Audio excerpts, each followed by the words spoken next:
Hello, welcome to my channel. Today we'll be discussing correlation and correlation between stocks and bonds or ETFs. And let's start out with the website Buy Upside, and it shows a correlation between the two, stock 1 and stock 2, whatever I choose to put inside of here, and it gives me a coefficient of correlation. So I'm going to walk through this in a minute, but first I want to explain what correlation is. So let's go, what is correlation? Correlation measures the relationship between two price movements or two or more assets. It is a key concept in portfolio management investing because it helps investors understand how different assets interact with each other. Here's a closer look at the different types of correlation. Positive correlation. When two or more assets move in the same direction, they are said to have a positive correlation. For example, if the price of asset A and asset B both move in the same direction, they are said to be correlated. Negative correlation. When two assets move in opposite directions, they have a negative correlation. For example, if the price of asset A and asset B move separately, differently in opposite directions, they are said to be negatively correlated. Zero correlation. Number 3, when there is no consistent relationship between the movements of two assets, they have a zero correlation. This means that the price movement of asset A and asset B move independently of each other.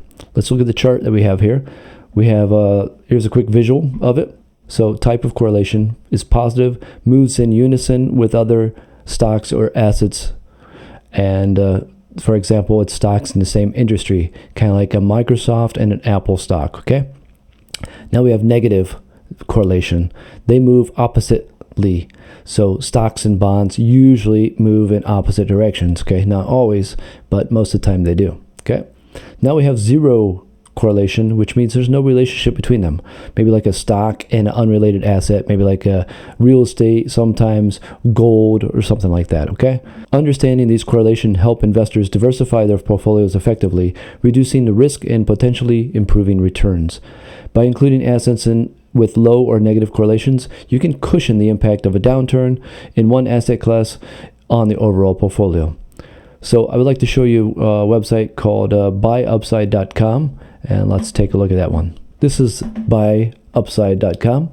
All right, and over here we see our stock correlation calculator. All right, inside of here we put in the two asset classes or assets that we want to be analyzed for their coefficiency. Okay, so first we're going to choose whatever it chose. This is the default, Apple versus Microsoft from 2020 to 2025. Okay, let's look at calculator coefficient. All right, and once this pulls up, we'll take a look on this, and it's telling me that stock 1, stock 2, the dates and number of prices, 61, coefficient correlation. So it's saying this is almost at a 1. This is very closely correlated, okay? And here we want to look at apples in blue.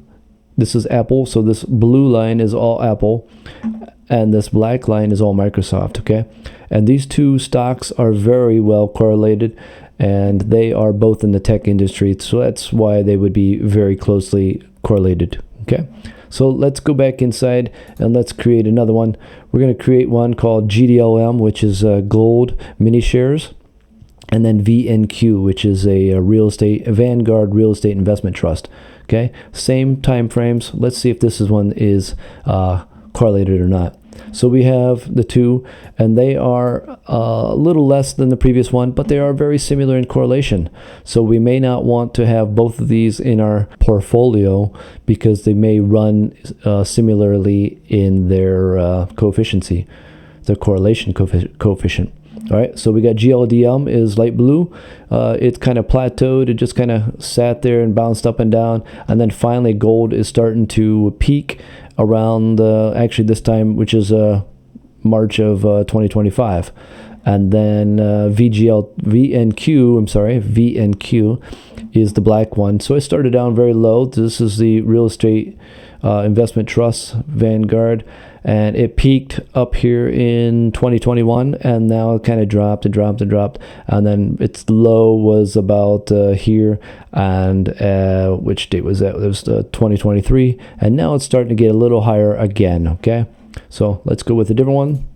Let's see one that is uncorrelated. So we're getting negative 0.48. So gold GLDM, so that's a mini gold share, and then Vanguard long-term real estate, Vanguard long-term treasury bond. Okay, so we are seeing this negative correlation, and then inside of here we will see it mostly being negative. Okay, and so what we have here is GLDM is the light blue one, and it started out at 2020 it was $31, but gold has kind of just bounced around up and down, and then finally gold has started to increase quite a bit as of today's date. So gold is actually very high right now. So on the other hand, we have VGLT, which is long-term treasury bonds, and they started out at $87 way back in March of 2020, and they have gone down. So we had some weird phenomena happen here. Interest rates were changed, and it affected Vanguard long-term treasury bonds. So now the Vanguard long-term treasury bonds are just kind of following this line right here, and they're not doing anything at all right now. So one I'd like to put in that should show correlations, I want to go VTI and VGLT and show that one. So we got VTI, which is Vanguard Total Index Fund, made up of 3,500 plus stocks. We're going to calculate the efficiency between this one. This, the correlation coefficient is a negative 0.61, but at one point in this graph it's showing that these both were correlated. Okay, so this is showing me back in this time right now, right here, they were correlated. But so we'll continue on from here. So we got VTI, which is light blue. It started out very low back in 2020 at what is that, 120.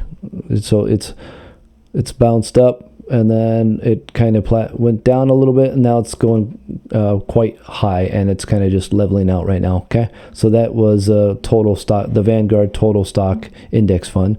And then we have VGLT, which is the long-term bond fund. It started out pretty high here, March 2020, at $90, and it's slowly gone down, had its time of correlation with VTI, and then it's just kind of gone down and bounced off the bottom here. So we can see that those are now, they are uncorrelated, but during this time they were correlated. So let's try another one. Let's put in let's think of one, VTI. We're going to put in VTI and VOO. VOO is a Vanguard 500 S&P 500 index fund. So both of these should be very highly correlated, and look at that, they are essentially the same. So if you bought VTI a whole bunch within your portfolio, and you bought VOO in your portfolio and thought they were very well diversified, well, I'm sorry to say, but they're not. So let's look at another one that is very uncorrelated. So let's go with what's a good one? IXUS, which is a international stock ETF.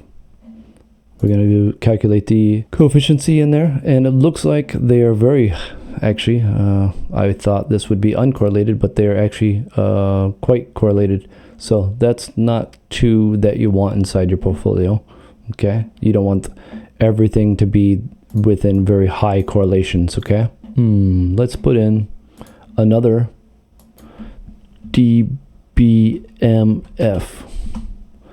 Okay, oh, that one's fairly highly correlated. Let's put in O, which is reality index. We have a lower correlation, but still it's positive. It's a positive number. Let's do Tesla. So this is the correlation of Tesla to VOO. So if you own Tesla stock and you own VOO, they are fairly correlated, so they could go up and down with each other. Okay, so we got to be careful with that. What if we chose Rivian stock? So these are actually not as highly correlated as I thought they were. So this is Tesla and Rivian, both are electric car companies, fully electric, But Tesla actually seems to be doing better. Well, was doing better, and now it seems to be going down. But Rivian seems to be just going down, but they are not as highly correlated as I thought. All right, and for our last one, we're going to try Google and Amazon. So we got GOOGL, and the second one is AMZN. Okay, and it's saying that these are very highly correlated too. So yeah, so Google, the blue, yeah, they're both basically doing the same thing. So when you are picking your portfolio, try to pick stocks and bonds and items that are not highly correlated. Hopefully I've taught you something in this video, and you can take that and build your portfolio. All this information is my opinion. The information I've provided is for educational and information purposes only. It is not intended as financial advice. You should consult a qualified financial professional advisor before making any financial decisions. Thank you. Bye.